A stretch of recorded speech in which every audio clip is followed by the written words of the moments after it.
and I serve as the government chair for the Evolving the Workforce Community of Interest. And as just now noted, this session is being recorded. So welcome to today's program. I'm just going to take a few minutes here to share with you updates that our COI, activities that we currently have going on. So our next program is scheduled for Thursday, November 18th at 10 a.m. It's going to be on the topic of onboarding in the hybrid environment. So the panel is actually being developed by a team from the ACT-IAC Associates program, and they're going to be featuring panelists who are going to provide both the hiring perspective as well as the employee's perspective on onboarding in this new hybrid virtual environment.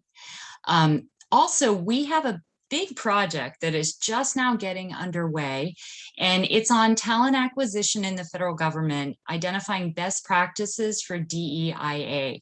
So we're going to be looking at advanced recruiting and hiring practices that large companies are using. And we're also going to be developing a guidebook that agencies can use to help implement some of those best practices. And the guidebook's going to include recommendations for modifying current business processes and changing legacy governmental guidance. So that project, like I said, we have quite a few volunteers for it, but it's absolutely open if anybody else is interested in participating in the project. It's just kicking off right now. So please reach out to us and let us know, because there's definitely room for more folks. It's a big project with a lot of parts and pieces and different groups that are going to be focusing on various areas. So there's a lot of good work to be done. And then finally, I just wanted to mention that ACT-IAC's major annual event, which is Imagination ELC, is taking place November 7th and 9th. It's in Hershey, Pennsylvania, and they have both virtual participation and in-person. And one of the themes of the conference is on identifying and developing talent.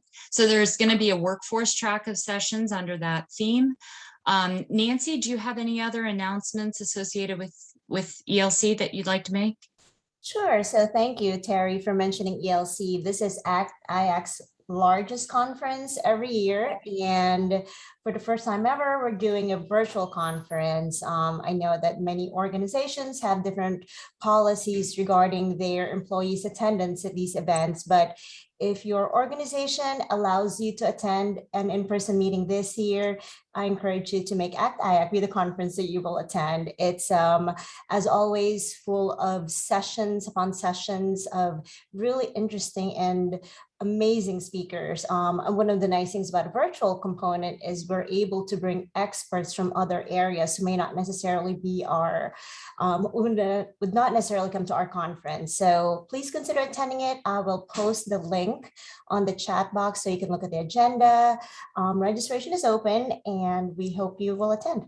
Thank you. Okay, thank you. That covers all of the business items. So I'm going to turn it over to our program moderator, Tom Coleman. So over to you, Tom. Thank you so much. And thanks to everyone for attending this session, which is obviously a very important topic. By means of brief introduction, my name is Tom Coleman. I'm Chief Operating Officer of a company called RiverNorth. But prior to that, I spent 15 years in the federal government, working very closely with HR culture issues, and have a very kind of deep personal connection to some of the topics that are going to be discussed today. So to introduce the topic, over the past decade, advances in technology have allowed public and private organizations to connect in brand new ways. And these advances have enabled workforces to increasingly rely upon distributed teams. And many organizations, especially in the public sector, which had a bit more difficulties due to laws, regulations, et cetera, began embarking on a slow and deliberate change process to embrace this remote working. But COVID came in, disrupted the deliberate process, and really served as this harsh catalyst that fundamentally changed the way that we all had to work. So 18 months in, there's still a ton, both from the private sector and public sector, that we have to learn from one another as we move from surviving distributed teams to really thriving within them. So that said, today I'm immensely pleased to moderate this panel for exceptional individuals who have or actually I think we have three, who have led the transition in their organizations to distributed teams. And they're going to share some of their experiences and insights. So before I get to asking questions, I want to encourage you to use the chat feature. If there's anything that you're curious to hear speakers talk to, very free form, and I'll make sure that we highlight those questions and get them asked. And to introduce speakers, so you have some background on who will be talking today. We've got Merrick Krause, who's the Deputy Chief Human Capital Officer and Director of Workforce Strategy for GSA. Merrick has had a long, distinguished career as a federal executive, and as a former command fighter pilot, I'm sure he knows how to calmly navigate rapidly changing circumstances. Second, we have Rayvn Manuel, who's a senior application developer, an architect, and DevOps engineer at the National Museum of African American History and Culture. Rayvn's team over at the larger Smithsonian had experience operating largely remotely for years before the pandemic hit.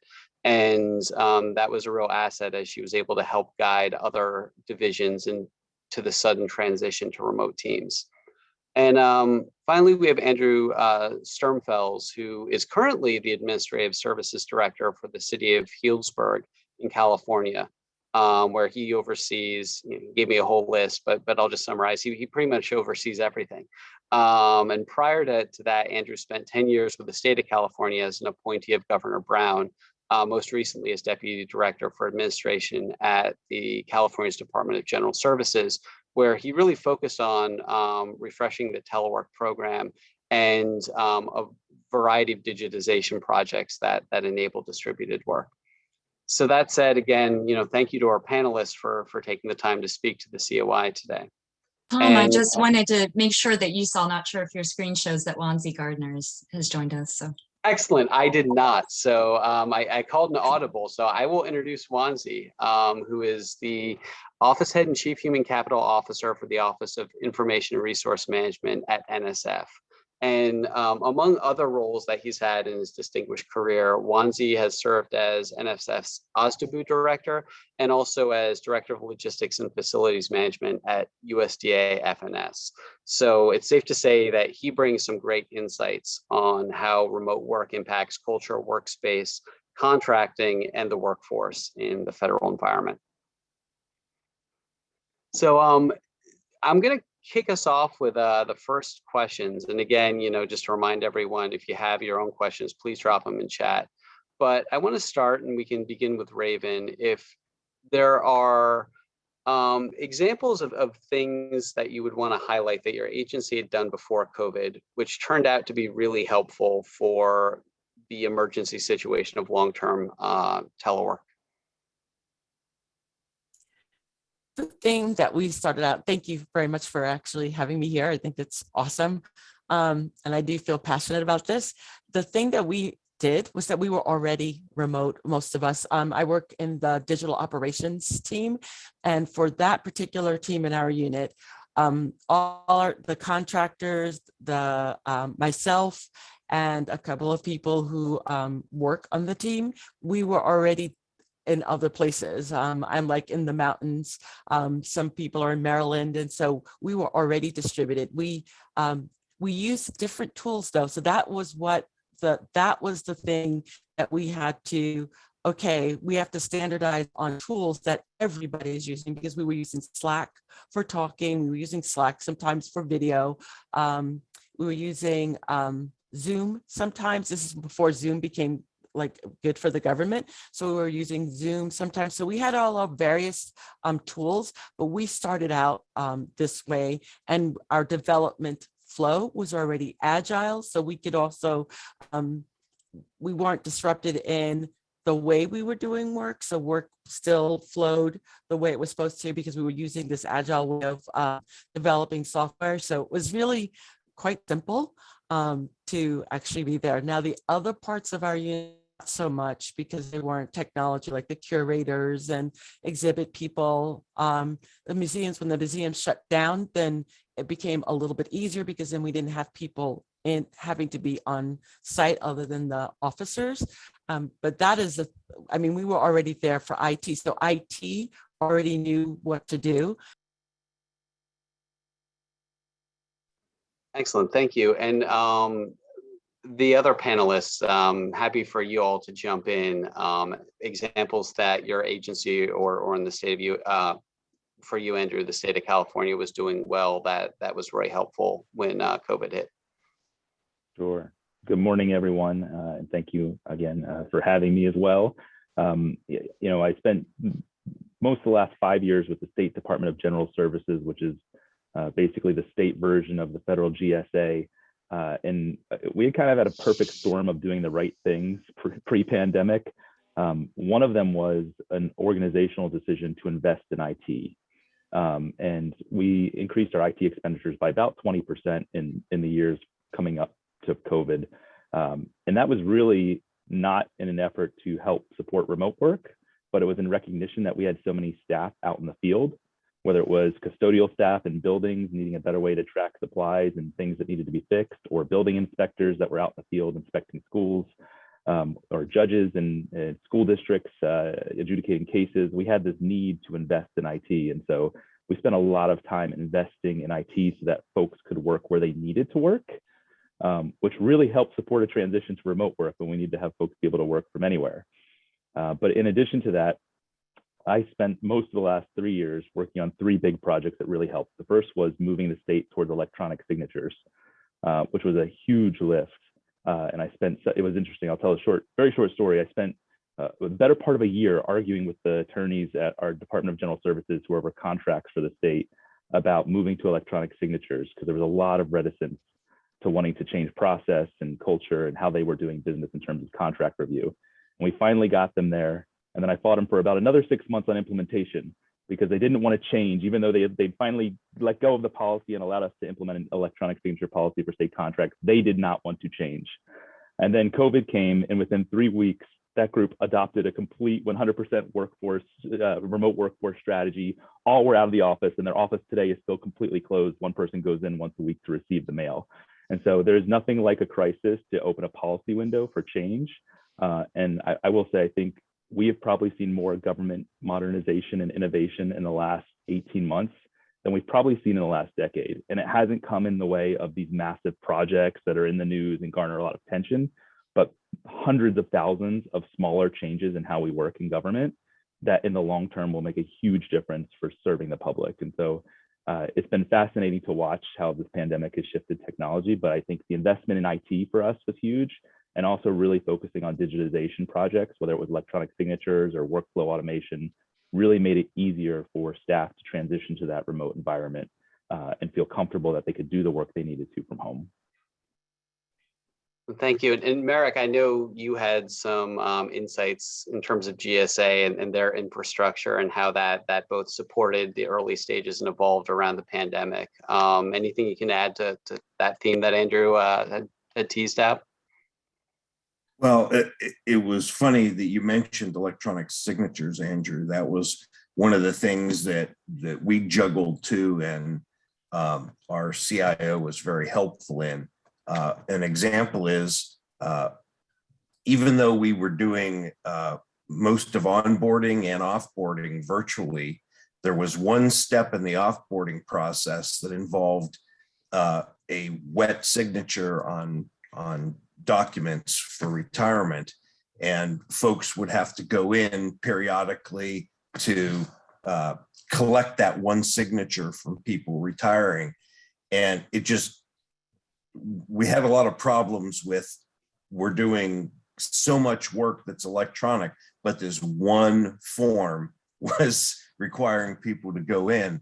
And so over the last 18 months, we came up with a process. We approved that with OPM, Office of Personnel for the government. And so now we have completely virtual onboarding and offboarding, and it's bolstered by the tools that we've developed with our CIO shop, that gave enough confidence that we could perform all these functions electronically.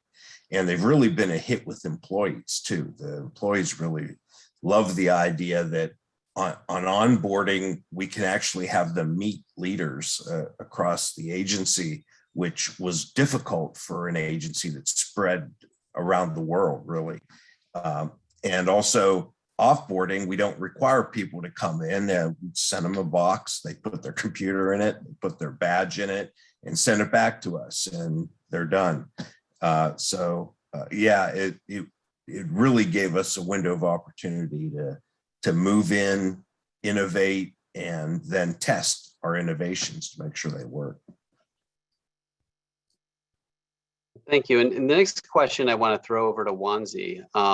Maintaining team culture is important, but doing this while physically apart can be challenging. And I'm curious what you've seen work or not work for maintaining team culture and trust with distributed teams. Hey, Tom, and to my colleagues, first of all, thank you. I'm honored to be on this panel with you all this morning as we discuss the changing nature of work. Culture in any organization, especially ours at the National Science Foundation, is very important and key to the survivability of an organization. And one of the things that we have been very successful with when we talk about culture is change management. And I think it's very important that culture is undergirded by change management. And what do I mean by that? When we started this journey, we instilled in our folks that, our staff, excuse me, that the nature of work is not where you work, but what you work on and what you do. And that's a fundamental precipice that people need to understand when you start doing that. And I think when you can level set there about the nature of work, then you can have these other discussions that we have going back and forth. We are a very collaborative organization. And one of the things we were very concerned about was our ability to collaborate across various streams and fields in a distributed work environment. And so my big focus has been making sure that whether you are in an office, whether you are teleworking, whether you're remote in a distributed force, when we all use Zoom as our vehicle, everyone was equal. But my big fear is when we go back to this hybrid, we have some people in the office and some out. How do we maintain that balance that we have right now? We're all equal on Zoom. And our culture is a type that whether you are a senior SCS or GS9, you've got a stake in the game and you speak up. We're very, very flat.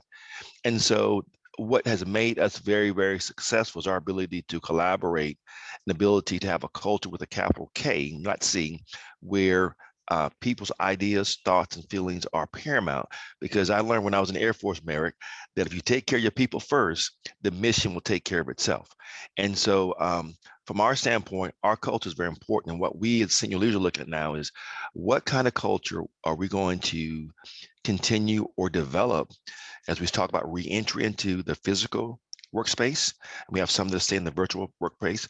What kind of culture do we need to make sure that the mission of the National Science Foundation continues? What kind of culture is important that we make people feel like they're connected, even though they're in a virtual environment, some in the physical environment? What kind of culture is important that we can make those agile changes and swift turns to meet the needs of our customer base? And so all the things my colleagues talked about earlier, we did those same things. And now we're in the process of trying to figure out how do you work and engage in an environment where we're certain that uncertainty abounds going forward. People talk about the end of this pandemic. My opinion is not going to end, but we're going to learn how to manage ourselves in this type of environment. I don't want to get into any politics, but we got to figure out how we're going to do that. And from a government perspective, we want to make sure that we talk about culture, the federal enterprise culture, and the organizational culture that is fair and there's equity across the board. I want to make sure, because I sit on the Chico Council as well, I want to make sure that a person working at NSF is treated the same way as a person working at GSA when it comes to those big ticket items such as vaccinations, employability, their rights. And so this thing is huge. And so I'm telling people when I talk to them, we talk about culture and other things, where we started in 2019 or 2020 and where we're going to end up in 22, 23, 24, it's going to be totally different. And so that's why change management is so important, that people understand that it's okay to be uncomfortable, it's okay to be vulnerable, and it's okay to say, I don't know, and we'll figure this out together. That's some fantastic insights. Thank you so much. And Merrick, I know you had some thoughts on this topic as well. Well, I think that obviously I agree with Wonzie. The culture is just tremendously important, and maintaining culture in a distributed environment is difficult. And then maintaining culture where new people may never have met their bosses face to face. And how do you expose them to a culture? And I think employee engagement then becomes even more important. It's important to begin with, but to build trust, you have to have a strong engagement culture that recognizes how important it is. And at the General Services Administration, we've worked really hard to build this culture that engenders some trust.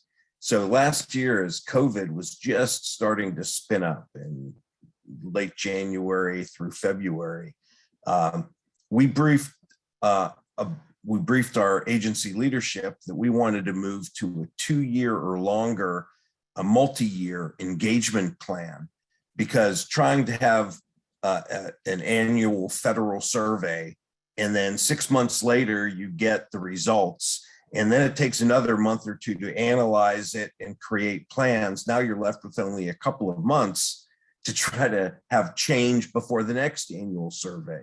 And that's just not strategic. There's nothing strategic about trying to change a culture in 2 months. It doesn't happen. It's an overtime process, just like Wonzie said. So that's why moving to this 2-year or longer engagement plan was so important for us. And we also had to look at the different levels of engagement. There wasn't just an agency level engagement, but it had to take place in the smaller work groups down to the first line supervisor level with their staff. And it needed to be two-way engagement. The tools that we have online right now have really helped that. Mm-hmm. And for HR, I personally like to use live events like this to help answer questions. And we created a new monthly event that started shortly before COVID really hit. And that was called Chats with the ET. That's our team. And we just went online just like this and answered questions for half an hour every 3 or 4 weeks and allowed anybody to ask any question about anything. And if we didn't answer, we'd say, just like Wonzie was talking about, we'd say, we don't know. And then we'd have a little time to research it, and then we'd announce the answer to that. And I think this helped build that culture of two-way engagement and trust. Hey, Tom, can I come back on top of this with what Merrick just said? Listen, and I think this is what the bridge of this kind of conversation. Merrick, we did the same thing. And the biggest thing that I tell people all the time, you either can have a trust tax or a trust dividend. It's your choice. And so to me, I want a trust dividend that when we speak as a leadership team, people take comfort knowing that we're going to tell them what we know and what we can't. So we try to be very transparent. But one thing Merrick said that really hit home with me was I've been fighting the Chico Council about these federal employee viewpoint surveys coming out so quickly. We just started this, and for some reason, we have a culture. I mean, in our society now, we want instantaneous answers. Guys, we don't know. We don't know where this thing's going to land. We're right, Zach. Well, tell people we're in the infancy of trying to figure out this new future of work. But we want to answer by a fiscal year or a quarter, whatever. It's not going to work that way, because Merrick hit it on the head. Until we get down to the granular level where employees talk to employees and supervisors talking to employees and go to branches and go up, that's where change really makes. And I think, Andrew, you hit it when you talked about those little 100,000 things people are doing. We've got to allow those 100,000 things to marinate. People think about those and figure out what works best for us. I mean, if someone has a crystal ball and can tell me where we will be in 22 or 23, I'd gladly pay you $1 million for it.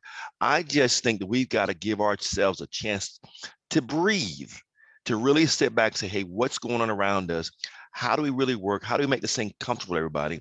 And work-life balance now is so very important to people right now because they're exhausted.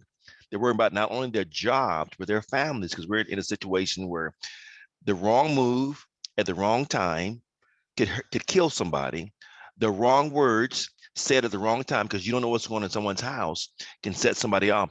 So we're learning new soft skills as we try to lead and manage ourselves and others going forward. So I like what Merrick said about let's take our time. Let's give ourselves some time before we start analyzing. We've got to do this in a way that makes sense for everyone.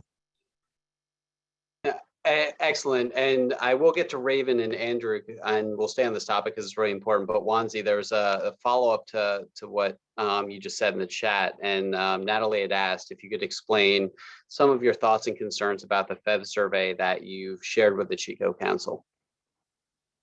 Oh boy. Oh boy. Yes, we have talked about the FEV survey, and I think you all will be seeing a modified survey coming out. Some organizations, depending on the size, you will do a sampling, or rather than a census this one time. They're going to get back on track, and the reason they're doing that is because of the very things we talked about. We are so focused on doing the other things right now to try to level set and triage where we are, that a full-blown FEVs was not in the interest of everyone right now. But we've got to stay on track because we have some reporting. My concerns when we look at FEVs, that's only one indicator of what's going inside of a federal organization, the agency. And so to the questioner, we are looking at that, and we're trying to make sure that as a Chico Council, that we can give some kind of impetus and input into not only the questions, but how they're delivered and what they really mean to the federal environment as it comes out in this short period of time. Thank you so much. And Rayvn, I wanted to go back to something Merrick had said, and that was about, the importance of trust and connection, especially when you're onboarding employees. And I know you and I had the opportunity to talk about some really great things Smithsonian's done, and wondering if you could share with the group. Absolutely, because it was my favorite stuff. And you were talking about engagement and being able to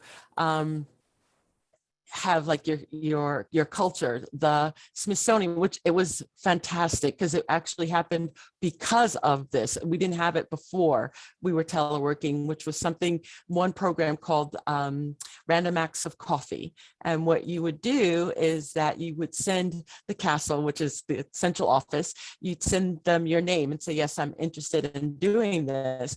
And what they would do is pair you up in fours to anyone across the institution. So we have 19 different entities, units, and we're pretty much autonomous. So it doesn't mean that, like I may not know anybody in the American history or in any of the other museums or the galleries. And so they took 4 names, put it together, and they told you, hey, this is your group. Meet when you want to meet and talk about whatever you want to talk about. And it gave me an opportunity. In my group, I have American history, natural history, and the Smithsonian education, which I didn't even know that even existed, which helped me understand not just what these people do, but it gave me another insight into the whole institution, which was it was amazing. And we've been meeting ever since, like for about 18 months. The other thing we did, something, Merrick, like that you talked about, and maybe probably Wonzie as well, is that the leadership from central office, like the undersecretary and the secretary, made time to have lunch with anybody. So you would sign up and you would have lunch, and you would, they tried not to talk about work-related things. They really wanted to know more about you as the staff. But if you had any questions, then they would answer questions and say, I don't know, if they didn't know. But it was just for various people, like the Undersecretary of Education, a director of another museum. We had a lot of things like that happen, which did not happen before. And my thing that I actually said to the deputy undersecretary is, can we keep this? Can we keep this all going? Because a lot of units were replicating it. So my unit, actually at the African American History and Culture Museum, we now have lunch with our director and all the other senior people in there. And we had town halls. So to keep people engaged, there was so much more communication, not just via email, but via Zoom. We had like virtual happy hours and tea times and all sorts of things to keep people going, which as you can tell, it made me very excited. I already love where I work. This made it even better because then I knew more people. Thanks, Tom, for letting me get that off my chest. No, absolutely. Thank you for sharing. And I know we've kind of stayed in largely the federal space on this question of culture, but I want Andrew to weigh in on what he experienced in California and also kind of at the municipal level with what's worked in terms of culture? Sure. So maybe I'll start kind of from the top of the organization and work my way down different levels. It's already been mentioned, kind of the town hall model. We implemented a monthly town hall with all staff that was virtual once we went to a remote environment, led by the department director every month to talk for an hour about what was going on and what was happening with the pandemic. And that kind of intentional communication virtually flowed throughout the organization. So there was an expectation that different units and divisions within the department were having at least monthly meetings with their teams.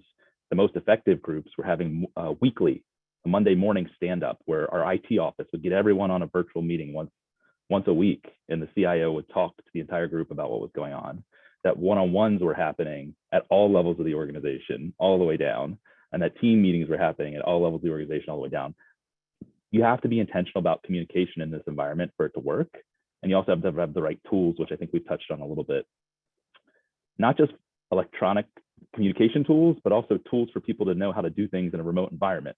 So our HR team, and I'm sure many others, have been cranking out guidance on a regular basis, everything from best practices to hiring in a remote environment, to how to onboard someone in a remote environment. We had to rethink how we did everything and then help staff in the field by giving them the tools to understand how to do these things. And do so in a way that was easy for them to understand and pick up quickly. The other piece to this, and I see John Odin just popped on, so this is my official shout out to him. But we actually brought John in, who's an excellent resource on telework, and I had him speak to our management team. And he made one point that I think was the most powerful point that anyone can make in the circumstance, and that is telework during a pandemic is not normal telework. Nothing we are experiencing right now is normal.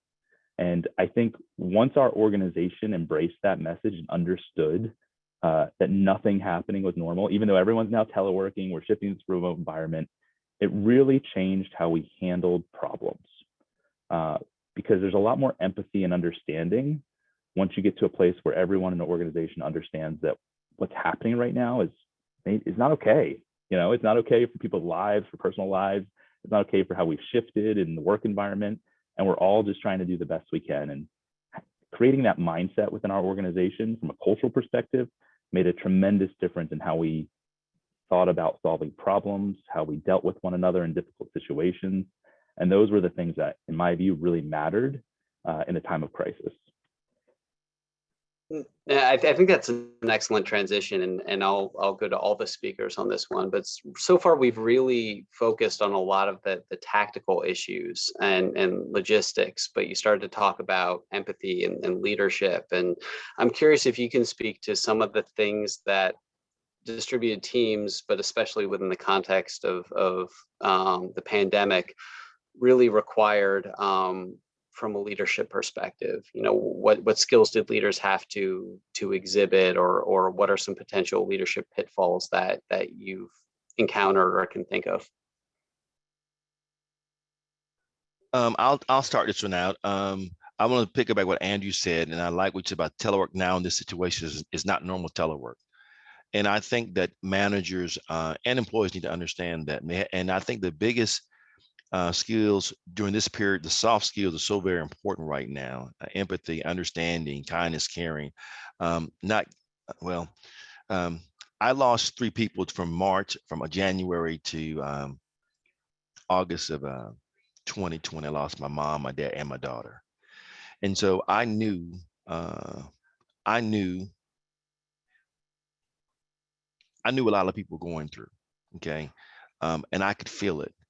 And so my decisions were colored through my own tragedies, my own loss, and recognizing that we have to understand that everyone's going through something. And I'm gonna put a shout out for mental care. I'm seeing a psychiatrist today, still am, being vulnerable, open, because I had to talk to someone because it was just too much to bear. Big old strong colonel in the Air Force, this brought me to my knees, right? And so this, I think in this environment, going back to Andrew said, we've got to understand that when we're dealing with people, it used to be we used to go to work. Now work is in our home. And a lot of people had a hard time separating work time from from family time. It all kind of got blended together. So one of the things that we embarked upon is letting people understand that we understand the fear, the change, the nervousness, everything. People are mentally exhausted from Zoom. So sometimes we have meetings and we just, we're going to cancel a meeting. There were times when I would go on a meeting and I would think about my daughter and I would just break out and start crying. I'd have to get off, but people knew that was me. And there were times I just couldn't work. And so I recognized that during this pandemic, when people got COVID or someone else, they were around it, they needed space. I had a deadline, but more importantly, I understood that a person needed room. And so that deadline, if I could, I'd work around that or talk to people. And I found out there's not too many hard deadlines. Even OMB and OPM system, if you let them know what you're dealing with, what you're doing that. And so one of the things this has taught us that deadlines are deadlines, don't get me wrong, but if people communicate and talk where they are and what they're going through, things change. And so when we look at this, in this environment, to Andrew's point, decisions I might have made in an office, I'm not making them at home the same way. Making sure that someone's here doesn't mean as much to me as more as making sure they're doing what they're supposed to do. And so I start all my conversations with most of my staff. Hey, how you doing? How are things going at home? And I do that for a purpose, not because I'm nosy, but if the water pipe is bursted or I've got a student at home and they're not paying attention, you're not going to take care of me. And so we've made a tack. We expanded our core hours where people can work 6 to 10 or whatever it is to get things done, because I want people to know their first job is to make sure they take care of their family. That's their first job for me. If you're not doing that, you can't work for Wonzie Gardner. You got to take care of your family. Secondly, you got to let me know when something's going on, and I'll meet you at 9 o'clock tonight if I have to. And so all meetings, everyone doesn't have to attend. So we've changed that where everyone's got to be in the same meeting. I just want to make sure communication is being passed. And you know what? We found out, Tom, my staff's working 99% harder than they've ever worked before in their life. When I ask for something, they break their back. And I don't mean it's an egotist way to make sure Wonzie gets it. And we are producing much, much more than we ever have. And so I want to make sure that I can channel this and keep this going when we get back to this normal telework that Andrew was talking about. But we're learning so many lessons learned right now. But the main one is empathy and understanding that we're all in this together. And when someone has a bad day, recognize it's a bad day. They're not a bad person, but a bad day. Thanks. I wanted to go off of that, Tom, if you would let me. Absolutely. What Wonzie said. Leadership for us. And so what's really cool is that for our unit inside the museum, because we have so many different skill sets, not everybody's doing the same, and IT is actually an anomaly in there, is that leadership actually understood exactly what Wonzie was saying, was that not everybody, like especially for my supervisor, not everybody works the same hours. And that was something that really had to be communicated across the board.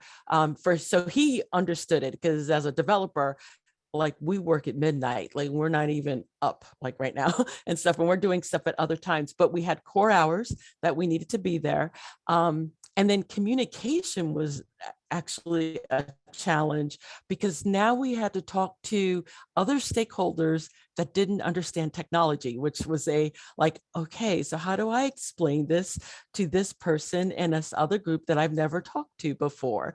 And then, as Wonzie said, people were having a hard time because a lot of people they don't telework. We could have teleworked, but they wanted to keep house and work separate. They didn't want them to be together. And so we had some people who were a little bit crumpled up inside sometimes because their situation for where they were working wasn't comfortable for them. They had everything set up in their office the way they needed, but not at home. And then children were home and there were pets all over the place and people were feeling self-conscious about that, you know what I mean? And then after a while, it was just like, forget it. And now it's hardly anybody's not even on camera now anymore. Sometimes we're talking and nobody cares anymore, right? Like they don't care that we don't see your face, because sometimes you just don't want to you just don't want to show yourself. You just want to, be a voice out there. And I thought that was really great, because you could see how everything was relaxing,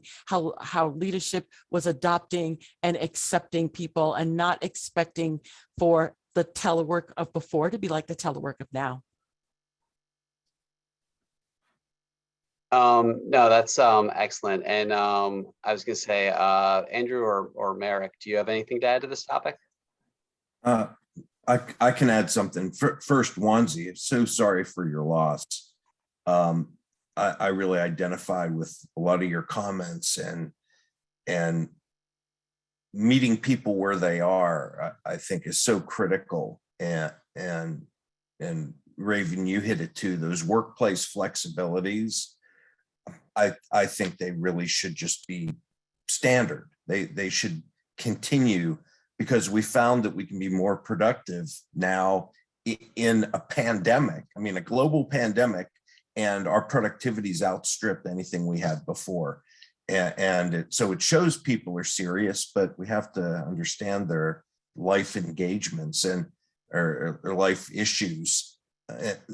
One of the biggest lessons I learned from COVID is that we have to have a culture of human interaction.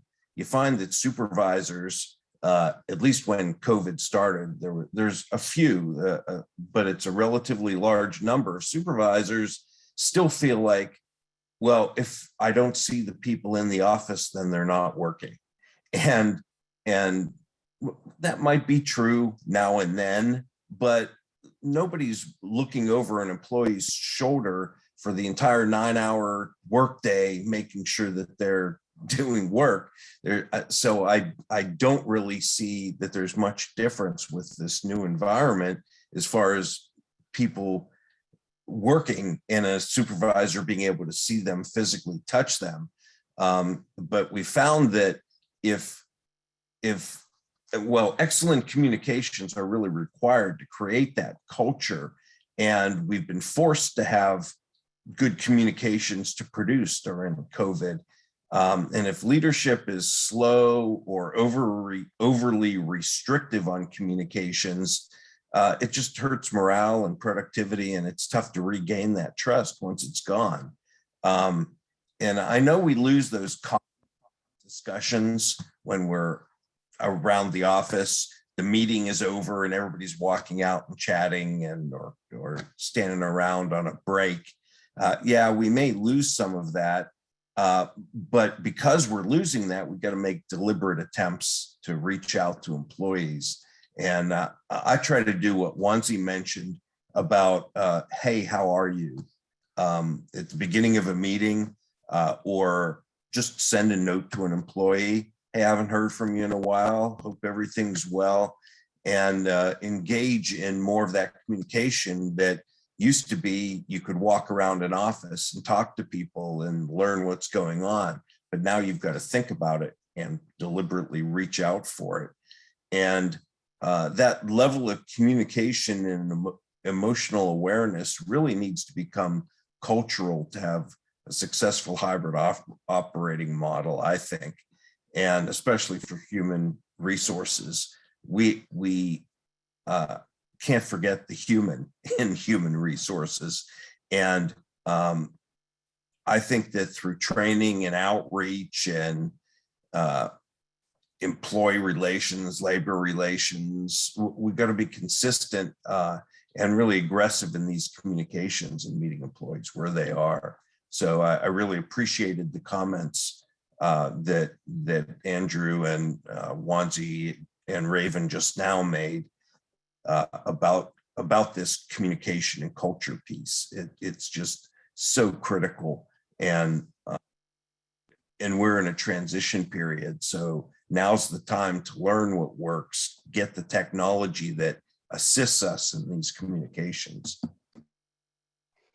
Thank you. And Andrew, I wanted to conclude with you specifically a little bit deeper on the leadership styles, leadership practices question. What are your thoughts on what you've seen that works well, doesn't work well in the current environment? Well, I'll build on comments Merrick just made. And I think this exists everywhere in government, but we tend to do a really bad job of training supervisors and managers to be supervisors and managers. I think across the board in government, we're really good at promoting the technical experts into supervisory roles because we need to keep them. And when we do that, that's a weakness that really shows up in a big way in a distributed team environment. And so one area where we've been really intentional about focusing on is developing supervisory and management skills. And that takes a lot of time and resource and effort. It was a challenge at the state, and even in local government, I'm finding it to be even more of a challenge, because particularly in a small local government, you have a very small, tight-knit staff, and there's no time. There really is no time. One of the trainings we also invested in that I thought was really impactful was a Franklin Covey training called Leading at the Speed of Trust, which was not about management or supervising, but about building trust. What is trust? How do you build it within your organization? And how do you deal with situations when you're working with someone that there isn't trust? And that training I found to be incredibly impactful with managers and supervisors, giving them tools to actually have conversations about trust and performance with their staff and with each other. The other piece I'll add on to this is, for better or worse, telework really leans in on the discussion around performance management and performance metrics. Because when someone is on a distributed team in a large organization, you do need a way to track work. I'll just give one quick example. We had an employee in our contract office who was an awesome employee. And pre-COVID, they would come in and they would knock out work. They were a super hard worker, but inevitably 2 or 3 times a month, they would call in sick because they just didn't want to come to work. They didn't want to be in an office environment. They just wanted to be at home. When we moved them to that telework environment, they've actually produced about twice as much work, and they've never called in sick. And we know that because we're actually able to see how much work they're processing on a regular basis, and our teams track that. And that's become an integral way in how our supervisors and managers manage those teams, as we actually look at the work coming in, who's it assigned to, and how it's completed. And I think when you have parts of organizations that are set up to, in either a widget or an outcome manner, to think about production and what's happening and actually manage it on a regular basis, you have a recipe for success. But if you don't have those tools in place on the performance management side, you end up breeding a lot of mistrust amongst the team, and you create challenges for teleworkers. And so I think there's this need to have a real conversation about performance management in a way that's safe and comfortable, but also leads to effective outcomes, probably in just about every organization, but certainly in the public sector.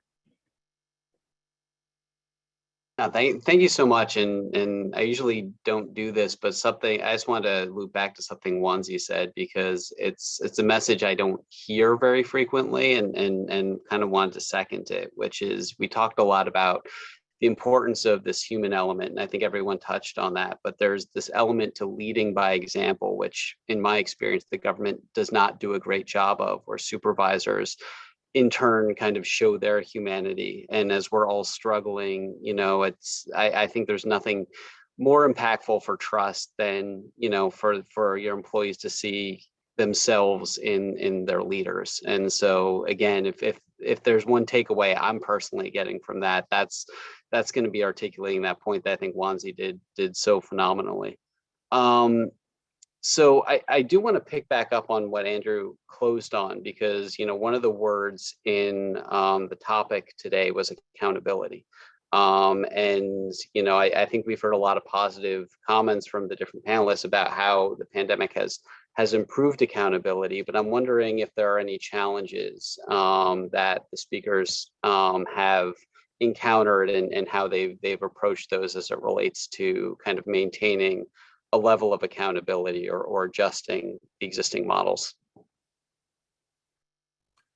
I can touch on that for a second. One of the issues is, because there's so many meetings, like there's a lot of different Zoom meetings, it's very hard for leaders to actually meet to do the one-on-one with the people that report to them. I found that for me, when I'm trying to speak to my supervisor, I look at his calendar and it is booked. And so when I have a question that I need, or if I have a concern, or I need his guidance, I actually put it in MS Teams now, right? And then hope that he gets back to me on it, because I can't speak to him right now. And can't call him because it's red on Teams, or it says that he's in a meeting. So I found that for me, I like to we're very free, like what we do. So he kind of trusts us, like if we're having a problem, to report back. If we need to have some type of accountability, like I do, I need a metric, I'll report to him on it. And so it's hard, because now I'm like, sometimes I'm lost and I'm like, I don't really know what I'm supposed to be doing at this point. When I have to work with a colleague, especially a colleague that is from another agency or another unit, it's tough to get in touch with them just because of the amount of meetings. So it's really hard to say, okay, let's meet on this day so that I can tell you what I'm doing. And if you're having problems, because that's the type of accountability I'm thinking of, is that I'm going to be able to produce something for you that you're going to actually need to do something with. But you are totally booked out and I can't really do anything. So it's a lot of asynchronous type of communication, which because of the way it is, it's not very timely. And then you kind of lose from that. So it kind of makes you a little bit less productive because you can't actually get the accountability that you're looking for. Hey, Rayvn, if I can, I have a different experience. Something I learned a long time ago as a young captain. My direct reports, I have 8, but I've got a big organization. I have 8 direct reports, I think it is, whatever. And each one of those has 30 minutes minimum every week on my calendar at a minimum. Okay. And we have what we call a one-on-one sheet. They give me the task, where they are, next steps, and all 9 yards. And we got booked. So as a leader, and I say this all sincerity, humility, your boss should be making time for you. If he's your boss, you got to have time for it weekly.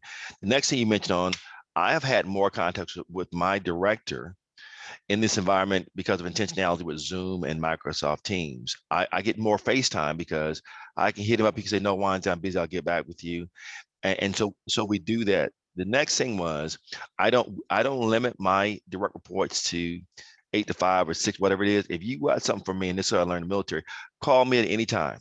And we talk, because I recognize what's going on. So I give myself that whole day. My wife didn't like it at first, but I find it's very effective. She's learned how to do that. And we block off time, because here's the reason why I say that. When you talk about accountability, that's very personal. People have got to understand that if I ask you to do something, there's a reason for it. But I also have to be on the reciprocal side to be available to answer any questions you have. Because at our level, I tell people, as a senior leader, my job is to create an environment. I pass information up, I pass information down, and I synthesize it for my leadership and for people below me. That's what senior leaders do, right? And so in order for me to create that environment to make sure everyone has it, I've got to make myself available for them. Now, I want to pivot to personal accountability. In this area, we should see people, and some people manage by sight. Not the way to do it, but they manage by sight. And so one of the things we're doing right now, we're looking at performance metrics to make sure that we have ways to measure people's work and their output. And so, and also so our supervisors can have those difficult conversations that are needed with some employees. Because let's face it, if you're not there, everyone is not wired the same way, and they may take advantage of situations. So I want to give our managers the tools they need to have those different conversations and be able to measure through performance metrics, evaluate, have data and everything to either justify a rating or substantiate whatever they need to do. But getting back to the basic thing, I think now more than ever, we have to be intentional in our meetings, intentional in our actions. And so I just tell my staff to make sure that they give their employees time to speak to them. If they're not, we're missing a boat, and that's where accountability starts from my perspective.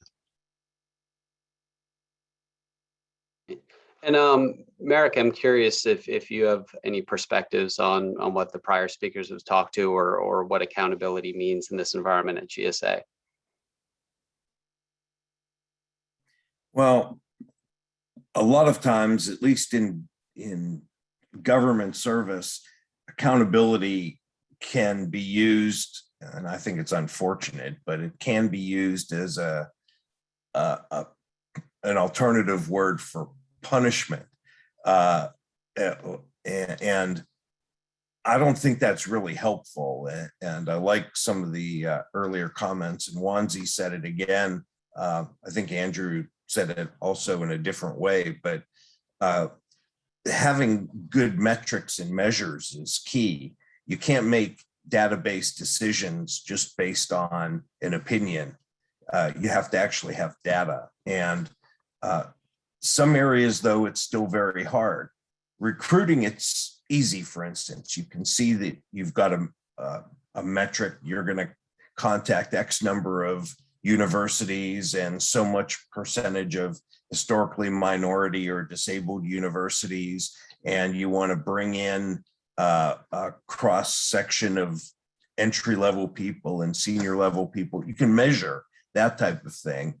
But if you have a consultant service that provides organizational consultation on workforce planning or staffing planning or personal interactions and soft skills, well, you can measure how many events occur, but that doesn't really talk to the quality and the long-term outcomes of the interactions.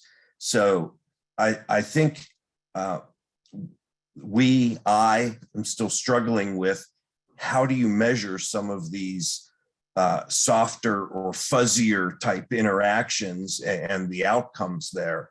And it doesn't necessarily neatly fit into an annual appraisal cycle, but it's a long-term engagement. And I'm still working on that, frankly. And it's something many of us are on, but that line of sight management that Wonzie discussed, that is clearly a practice that a lot of people would do. And especially if you're in a hybrid environment and so many people are teleworking or remote, but you see the same half dozen faces every day and the other 90% of the group you don't see. So guarding against that's hard, and getting the right metrics for the big outcomes of people's work. I don't know, I'm looking for a secret recipe, but I certainly haven't found it yet for all the working groups.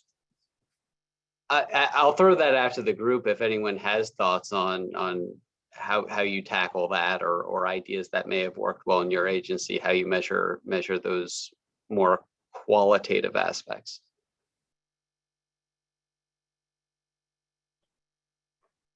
I don't think there's a single answer to this question. What I have found is that it's an and, not an or moment. So where there's always widgets you can measure or find, but sometimes widgets aren't the right metric. Sometimes it's the outcome that matters.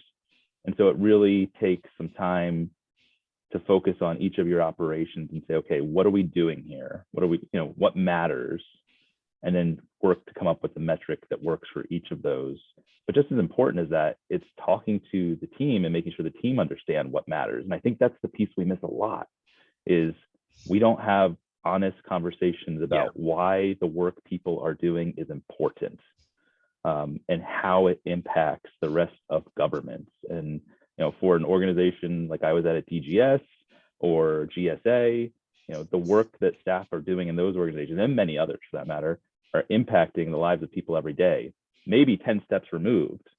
But as leaders, and kind of getting back to the leadership piece, Tom, is we have got to be intentional about finding ways to connect the work people are doing to the impacts it's having on the public.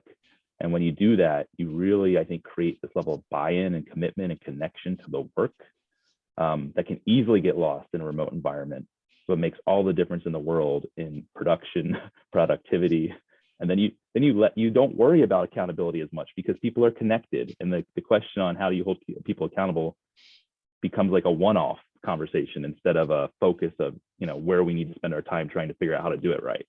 So my philosophy on this is we focus on getting people connected to the work and make that the priority, and then accountability becomes this thing you deal with in those rare cases when you don't have a right fit or something else is going on. Hey Tom, if I can add what Andrew said, I'm learning so much from you guys here, putting them in my toolbox to go back and help me. I like the and or, but one of the things that I think we're not hitting on when we talk about accountability and how you do this and how you measure. One of the things we don't do, and I think in state and federal government, private industry may be a little different. I've never had the experience, is we generally promote people to lead and manage based on their technical acumen, how well they've done doing something, right? But we don't spend the same time teaching them or teaching them how to lead and manage Merrick, I think you agree with me on this. We had the greatest teaching source ever known to mankind, as far as I'm concerned. The military starts you at a very young age how to lead and manage. So a lot of things that I take as second nature, my colleagues really struggle with trying to make that perfect decision versus making the best decision, trying to get the perfect answer versus the best answer right now. And so I was really frustrated, confused when I first came to the federal civil force, because it was all wrong. I had some very good technicians, but they didn't have a clue. I'm not talking about NSF. Okay, I'm gonna put that in there. They didn't have a clue about how to lead and manage. And so when we talk about how do we have these difficult conversations, how do we have accountability, it starts with that leader first. It starts with that business unit and who's leading, who's driving, who's directing that. And I think the one shortcoming I see is we do our organizations this service. We spend 10, 15 years getting someone so technically smart, and they say, okay, you're the leader, you're the boss, and they have no clue. And I have all these EEO problems, I have all these other morale problems and everything else because they never really learn. And if I was king for a day, I would start early on in the federal workspace, teaching people about leading and managing, even if they never got there. So they know the ins and outs. So when they do arrive at that point, it's not something that's foreign. They don't feel like they got to make the perfect answer, and they're honest with themselves and others, saying, hey, I don't know this, let me go get to someone else. Because I see a lot of people trying to fake it until they make it, and it hurts that organization because instead of they're giving lip service.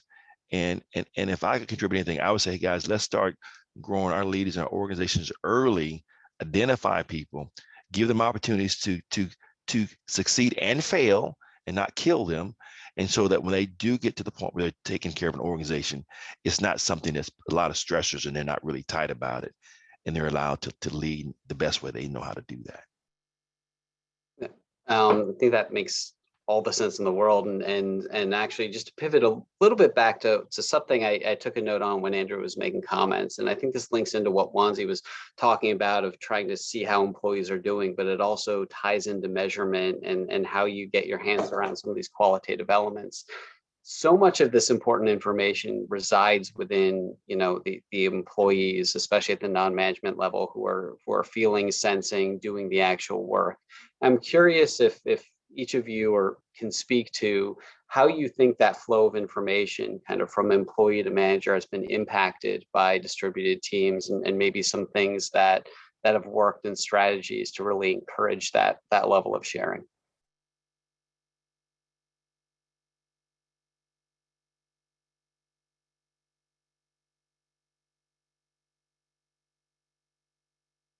This must be a tough one.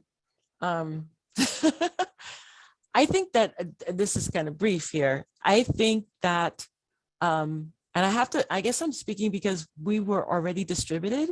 The one issue that I found, which because I was more accessibility minded, was the fact that we're doing the Zoom.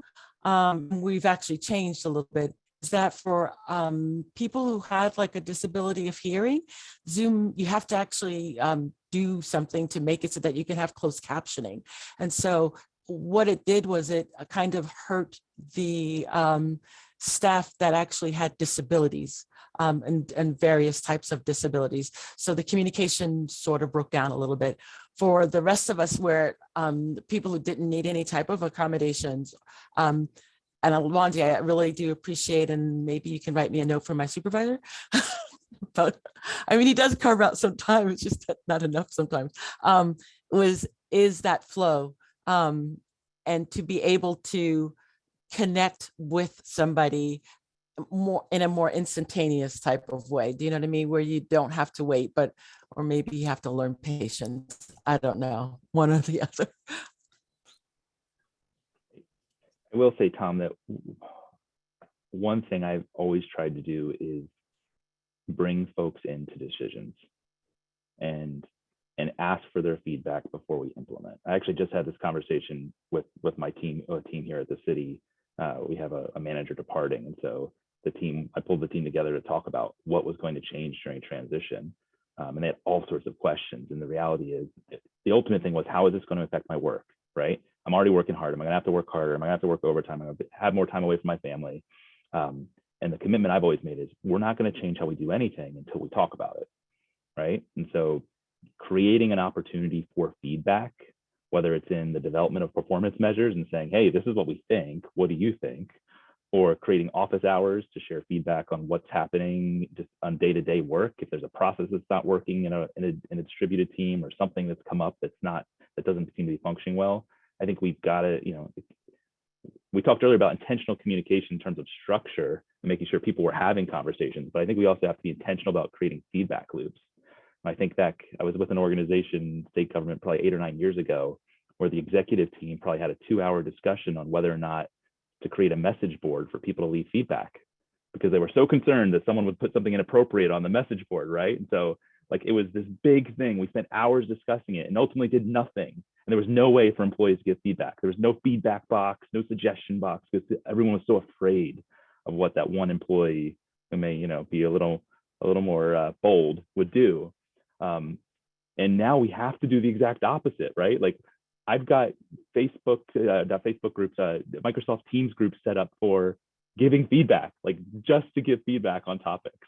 And so we've had to do this 180 loop on that. And I think it's created a bit of discomfort, but that's the way that it works, right? Is when you actually give folks the opportunity to connect and provide feedback, and you hear them and you follow up and tell them, okay, I can do this, like we can't do that, or here's what we can change about what I propose to solve your need. And so it's not just a one-way feedback loop, it's a full feedback loop. Thank you so much. And Rayvn, I want to go back to you because you've mentioned meetings a couple of times, and in some of my work in this area, I've encountered this as well. This question of, have we figured out how to do meetings right with distributed teams? And I'm curious if there's anything that you've seen that works well or not so well, and just facilitating meetings, and also maybe the frequency and length of meetings that are being held. That's actually great. We do it right. We do it right. My director does it right. So does all of the leaders do it right. They do exactly what Wonzie says before we even get started. Before we even get started, there's music. So there's music before we get, the meeting starts. So people are in a really good mood. You're encouraged to get your tea or whatever it is that you want to eat. Then whoever is leading or hosting, like if it's the director, he wants to know how everybody is. He really wants you to be on camera so everybody can see each other, talk about whatever. And then and then at the end of the meeting, because Merrick talk about this when the close of the meeting and you kind of leave and you're having that conversation. Our meetings don't end. Discussion is over. There is a 20 to 30 minute window after the meeting on Zoom for people to stay on and to talk and to see how everybody is doing, especially when it's an all hand.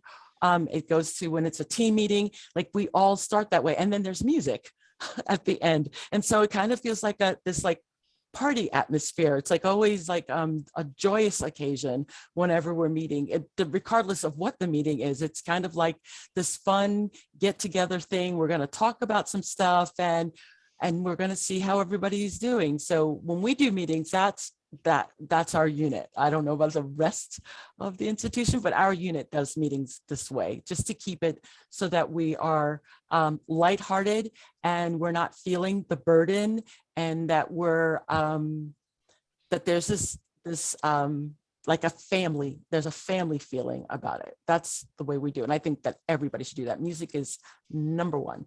You have to have that. That's really interesting. I'm curious if there are any other thoughts for tactics that have worked well with meetings or not so well. Throw out a couple of quick ones. We tried for a while only setting up meetings on the first half hour of every hour, to be intentional about giving at least folks a half hour every hour to get work done. Because we experienced what Rayvn did, where we just had endless meetings at some point to try to get all the work done, and we never actually had time to get the work done. I also think being intentional about scheduling meetings for the actual amount of time you need. If you schedule an hour, people are going to take an hour. If you schedule 30 minutes, people will take 30 minutes. And then I also think being intentional about who needs to be there, right? So, making sure folks are welcome to attend if they want to be there, but being super clear about who needs to be in the meeting, who needs to be making the decision, and being clear about that in the agenda. We're getting together to do X. So that everyone has a clear understanding. I mean, these sound like simple things, but we move so fast because there's so much to do that we often forget to do them. And then everyone gets in the room and 20 minutes later, we haven't even started talking about the thing we needed to talk about. And so, you've got to be intentional about setting up the meeting, the purpose, the time, who's there. And I think all those little things together make a big difference. Excellent. I was waiting for Merrick to say something because I thought he was going to jump in there a minute ago. I had a comment, but I wanted to see if he had something to say first. Well, I mean, it's very short, but I think that the meetings themselves can turn into more briefings than real meetings, I've found in a lot of cases. And typically, I'd rather avoid that. The reason I would want a meeting is to have feedback and a two-way discussion. And sometimes in meetings that I feel are being too pedantic or too much a briefing type thing, I'll stop it and say, who disagrees? Or does somebody have a better idea? Or what do you think about this? And try to pull answers out of people. Because it's more difficult with a little square of a person's face on a computer to see the same thing that you would see sitting with them looking across the table, and the eye roll or the person not doing their email would be really visible in person, but on the computer it's not. So I think that that need for dialogue is just so important. And I want people to disagree with me. That's how it challenges ideas and challenges you. And so it's something that I think that we need to pull out of people and have to be really attentive to that when we're looking on a screen. Hey, Tom, I was waiting for one of my colleagues to talk about this. I know they're worried about this too. Right now, meetings on Zoom are real good. What I'm concerned about is when we do start getting those real hybrid type of environments where you have three or four people in a room and the others are on Zoom, the equity in speaking, the equity of thought, the equity of participation. And so in my change management things we're looking at, I've already asked my HR shop to start looking at how do we help our leaders, supervisors, and employees manage the Zoom environment when we get back and we're really distributed. Right now, as Andrew said earlier, the way we telework right now, this is abnormal because everyone's doing the same thing. We're all equal on these squares, these Brady Bunch squares, as I call it. But what happens when half of us return to work and now we're going to have a meeting? You keep everyone on Zoom. And when do you transition? So we've already told our staff that when we come back into the building the first 90 days, all meetings with people with 3 or more people or more in it will be on Zoom. And the reason we want to do that is to make sure that we keep the flow of information, because I think we've all been in a meeting where we've been the only one that's been remote or on Zoom. Everyone's in the room and then say, do you have anything to say? And you can't get in spontaneously or when you need to. There's not a rhythm when it's a split. So that's that last tactical mile when it comes to communication we're trying to figure out in our organization. How do you make it where people that are teleworking, people that are remote, and people that are in the office are equitable in conversations and in meetings so that there's not a disjointed feeling? And that's something we've given a lot of thought to. Can I say something, Wonzie, about that? When I worked at AOL, and that is exactly because we were everywhere. And so we had people on web conferencing, video conferencing, and in a room. And the thing that worked extremely well is that didn't have to be the person who was actually coordinating the meeting, but there was a moderator just like this that made sure that, okay, whenever you were talking and you were getting feedback, you have to have an agenda. And Andrew, I totally agree with that, because without an agenda, it goes wild. When it came time for questions, we went to the people on web conferencing, went to the people on video conferencing, then we went to the people in the room, because it was really hard to get the people that were remote to be heard once. And because of the delay, it's like you would think that no one had anything to say, but they actually did. And so having a moderator in those type of environments is really critical to making sure nobody gets stepped on and everybody's voice is heard. That's really interesting. Kind of noting that as a best practice as well, something you don't hear a lot about. Well, I know we have 15 minutes left. I definitely wanted to end with everyone having an opportunity to answer this last question. And I want to start with Wonzie because you kind of opened the door with your last comments a little bit. I'm curious to hear from each of you, where you think things will be post-pandemic. So not 3-6 months, but let's say 2 years. What are distributed teams going to look like? What does that hybrid approach look like? But most importantly, what do you think we will have learned? I'm gonna bail out and say this: where we start is not where we're going to end up at. There's just no way. And I think it's going to take some courageous leaders to allow it to develop on its own. If you go in there with a mindset, I'm going to try to get you back here, you'll blow it at the beginning. This millennial generation and some of us older folks recognize the fact that the nature of work has changed forever. And so this genie's out the bottle and you can't put it back in. If you've got managers says telework and remote work doesn't work, that's BS because we've done it for almost 2 years now. So the question is how do we build an organization that's adaptable, flexible, and agile enough to continue to morph? Because I tell people all the time this, just like cars and different equipments and things have evolved. The telephone, remember, was a big, it used to be attached to a wall and a line, and then it went to a big old brick. And now we have this device we call a telephone, has banking, has travel, has everything on that one thing. And we still call it a telephone. Well, it's changed. Well, what we call work is going to change too, in the sense that buildings and physical structures used to identify who you were and what you did when it came to the workplace. I think we're into a place now where those kind of symbols will no longer identify as we move forward from space and from a building. This is a GSA building, this is an NSF building, but rather, where is the NSF or GSA pod? Where do they go to collaborate? Where do they go to meet up with each other? And so I'm excited. I wish I was younger.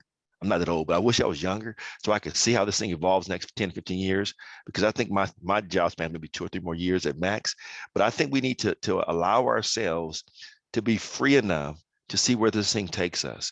What I'm fearful of is that we've got these old colleges or institutions say, hey, you got to be in this building, you got to be here from this time period, and you got to do X, Y, and Z.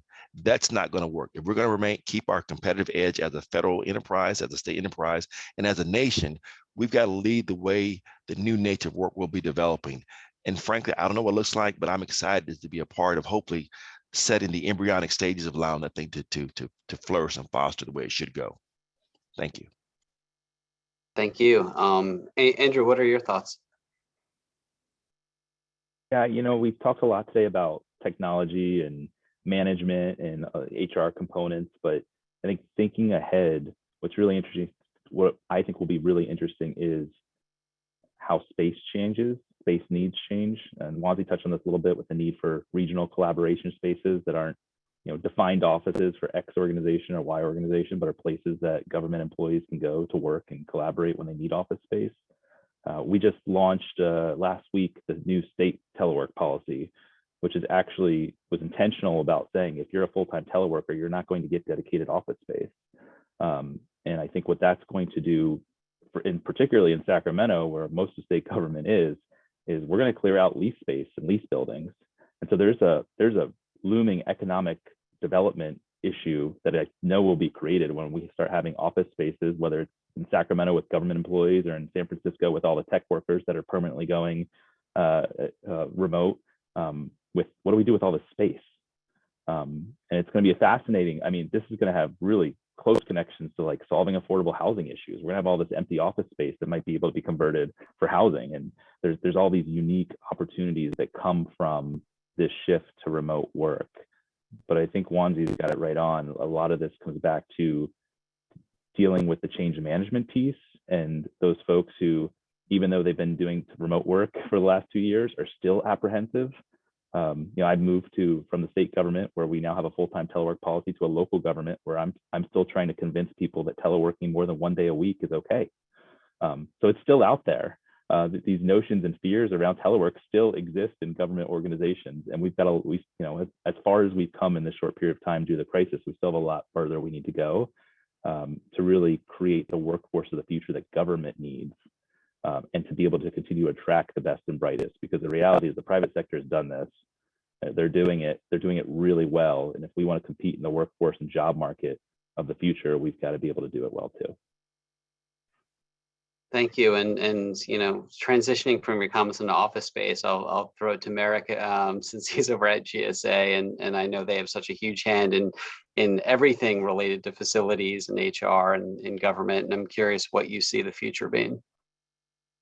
Well, when I was earlier in my federal career, after I retired from the Air Force, I was at the Department of Defense, one of the smaller agencies in the department that had 5,000 or 6,000 people. And back then, I instituted a hoteling project, which was brand new for them and really a tough idea for people to swallow. But we did an analysis with GSA helping us that we could give up somewhere between 25 and 50% of space that we had been leasing across the country. We could give it up immediately, turn our desks for people who didn't have to come in every day into hoteling space, and then that savings would be produced as we redid leases. We could downsize office space, and that helped over a few years. We were able to make back, I think it was $11 million the first year, but we were able to give up a lot of leased space. Well, now 10 years more in the future, and after a couple of years of COVID, and GSA is looking very seriously at different options for space. Like one that I'd suggested, a lot of federal buildings are in cities. A lot of cities have very old public school buildings because of lack of funding. Well, maybe there's an opportunity, for instance, for schools to use some of this federal space. And there's been other ideas about agencies grouping together in spaces that in DC were once a single agency building. So GSA is looking at a lot of that. That's not really my department, but we're advising on the people piece. And to react to what your previous question was, Tom, I think something that is going to change, and I agree with both Wonzie and Andrew, and especially Wonzie's point about it being a transition period. As federal agencies have been re-entering workspace, I think we have to look at positions. And if a position has work that could be done elsewhere, to remain competitive in the market space, we're going to have to allow that work to be done elsewhere, or we're not necessarily going to get the best person. I'd rather look at a pool of a couple 100 million Americans who might apply, or 100 million Americans in the right bracket that could apply, as opposed to the 1 million in a given city. So unless that position requires a person to be in a specific location, and some of them do. If you're a building manager, you probably need to be near where your building is. If the power goes out or the HVAC system crashes, you might need to be there to make sure that it's fixed. But on the other hand, an HR person can do some of their roles maybe anywhere. And so we build those positions and build those positions with an idea towards, can they be remote, or can they telework, or does that person have to be online? And I think, or on site. And I think that for this transition period, as we look at those positions, it'll by definition change how we look at work, and maybe we as federal government will be able to learn from that and adjust our space to fit. Thank you. And Rayvn, to close with you, what do you see for the future? I have a very different perspective, because what has happened is that it has helped us understand our visitors and our mission. So our mission is actually, it hasn't changed because it has been the Smithsonian mission for a bit. So we're looking at how do we make our objects and the exhibits and things in our museum accessible to people who cannot get there. So this whole remote feeling, this whole being able to access things via your computer, this is what we look at as, okay, so how do we make a digital museum? How do we do this so that what we are producing, the things that are very important that our work goes into, is now available to anyone. So it has actually, the teleworking and the technology and the investment in infrastructure has actually been more used for getting to citizens and people in other countries than just figuring out how we're going to do work. It's like, how do we get our work to other people?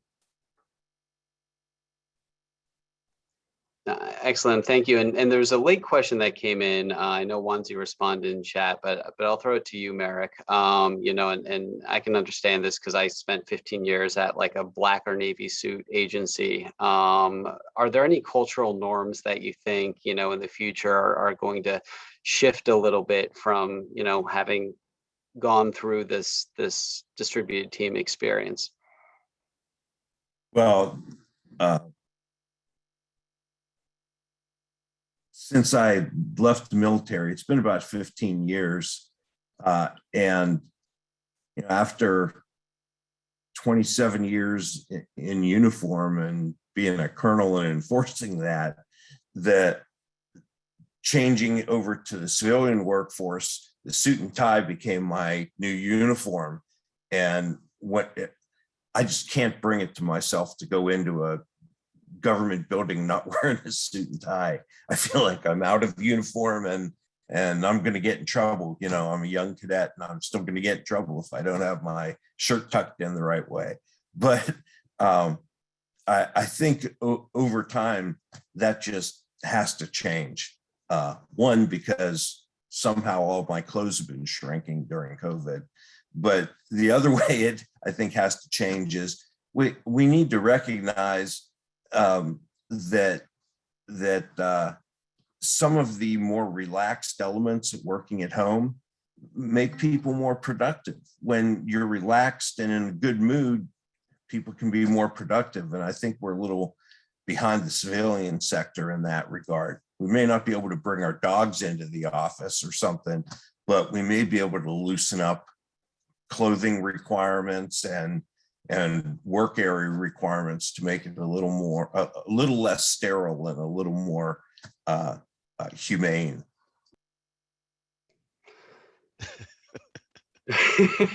Hey, Tom, can I comment on that? My son, they laugh. I got a coat. I'm in a shirt and tie on today because of this meeting. I'm not going to stand up. I'll put it that way. But I will tell you this. I'm normally in a t-shirt here at home, and I'm like Merrick. When I go in the office, I have a coat tie. It's ingrained in me. But I've recognized younger people, different people don't do the same way.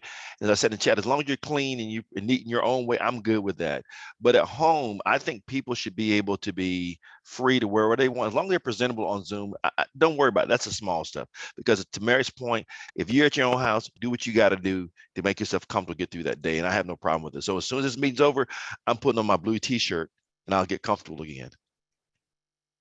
Yeah, I think that's a really interesting point. You know, having led federal teams where we went younger, especially in the IT realm, that was a tension that we faced pre-pandemic. And I think one of the great things about distributed teams is it allows you to recruit from a much broader path. And Wonzie, I know you talk a lot about equity, and there's geographic, cultural norms. There are age cultural norms. There are all these different things. And I think, an environment where if you love wearing a suit and tie, you wear a suit and tie. But as you said, if you're presentable, you can have a different tack on it, only helps, recruit more people into government, in my experience. So I think that really fits in with what you said around equity. So I know we're at time. I want to throw it back to either Nancy or Terry just to kind of close us out, but I'm sure I speak for everyone here. Thank you so much to the panelists. This was a great discussion. I know I personally learned a lot, and just am very grateful for you contributing your morning to us today. Yes, thank you. I want to echo what Tom said. And Tom, thank you for moderating this fantastic panel. I mean, I know personally, I learned a lot. I'm going to go back to the recording because I want to make sure I got all of those takeaways, all the things I can actually put in play in my work. So thank you so much. And thank you for participating today, everyone who attended.